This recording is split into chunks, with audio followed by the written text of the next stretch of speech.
Secular آئین ہمارے درمیان میں چل رہا ہے تو وہ صرف اس عظیم شخصیت کی وجہ سے، وہ مولانا ابوالکلام آزاد جنہوں نے ہندوستان کی آزادی میں اپنے قلم سے بھی جنگ لڑی ہے، اپنے الفاظ سے بھی لڑی ہے، اپنی تقریروں سے بھی لڑی ہے، اور اپنی ہمت سے اور اپنی ہر ممکن طریقے سے جو ہو سکتا ہو اس طریقے سے انہوں نے ہندوستان کو آزاد کرانے میں پوری محنتیں کی۔ مولانا ابوالکلام آزاد بہترین قلمکار بھی تھے اور بہترین ادیب بھی تھے، اور ایک بہترین مفسر قرآن بھی تھے، اور ایک بہترین عالم بھی تھے،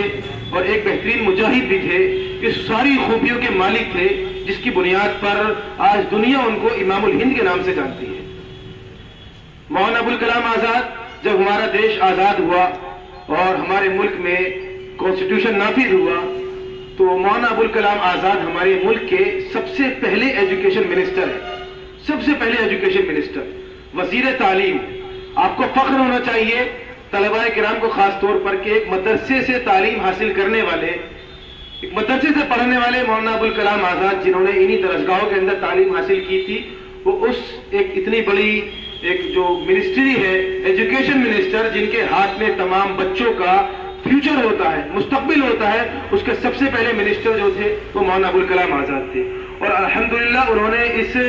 فریضے کی انجام دہی بہت بخوبی کی۔ بہت ساری کالجز، بہت ساری یونیورسٹیاں اور ایک لمبی فہرست ہے جو مولانا نے اپنی نگرانی میں اور اپنے فریضے کی انجام دہی میں قائم کی، اور بہت ساری وہ ہیں جن کو انہوں نے ترقی یافتہ بنایا، جن میں اور ترقیاں کرائیں۔ مولانا کا مشن یہ تھا، وہ کہتے تھے کہ میں ہندوستان کو سائنس کا ایک ایسا ہب بنانا چاہتا ہوں، ایک ایسا مرکز بنانا چاہتا ہوں کہ دنیا سے لوگ ہندوستان کی طرف رجوع کریں۔ سائنس کے لیے، ٹیکنالوجی کے لیے، تعلیم کے لیے پوری دنیا سے لوگ ہندوستان میں تعلیم حاصل کرنے کے لیے اور ہندوستان میں فن حاصل کرنے کے لیے یہاں پر آئے۔ مولانا ابوالکلام آزاد انہوں نے ہندوستان میں سیکولرزم کے لیے اور ایک دستور کو سیکولر بنانے کے لیے جتنی کوششیں کی ہیں وہ بیان کرنے کے قابل نہیں، بہت زیادہ ہے۔ اور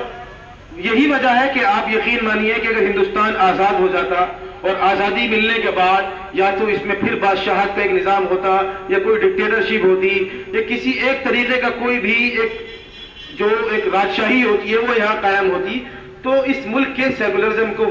اس ملک کو وہ خوبی حاصل نہیں ہوتی۔ آج آپ چلے جائیے، چاہے سعودی عرب میں ہو یا کہیں بھی ہو، جہاں پر بادشاہت ہوتی ہے، جہاں پر ڈکٹیٹرشپ ہے، وہاں نہ آزادی سے عبادت کی جا سکتی ہے، نہ آزادی سے کوئی چیز بولی جا سکتی ہے، نہ آزادی سے کوئی کام کیا جا سکتا ہے۔ الحمدللہ ہمارا یہ ملک سیکولر ہے۔ آج ہم اس سیکولرزم کی بنیاد پر اور اس ملک میں آزادی کے ساتھ ساتھ اپنے حق کے لیے برابری کا دعویٰ کر سکتے ہیں، اور برابری کا دعویٰ کرنے کے ساتھ ساتھ ہم یہاں پر اپنی مسجدیں اور اس میں اذانیں بھی دے سکتے ہیں یا نمازیں بھی پڑھتے ہیں۔ جو دوسرے برادر وطن کو پورا حق ہے اتنا ہی حق ہم اپنا بھی سمجھتے ہیں اس ملک کے اندر، اور یہ صرف اسی بنیاد پر ہے کہ اس ملک میں سیکولرزم ہے۔ اسی سیکولرزم کے علمبردار تھے مولانا کی، ہمیشہ ان کی تقریر ہے لکھنؤ کی، وہ کہتے تھے کہ اس ملک کے اندر اگر اپنے آپ کو مسلمانوں کو مضبوط کرنا ہے تو ہمیشہ ایسی پارٹی کو ووٹ دیں جو غیر جانبدار ہو، غیر جانبدار پارٹی ہو جو پورے ملک کے بارے میں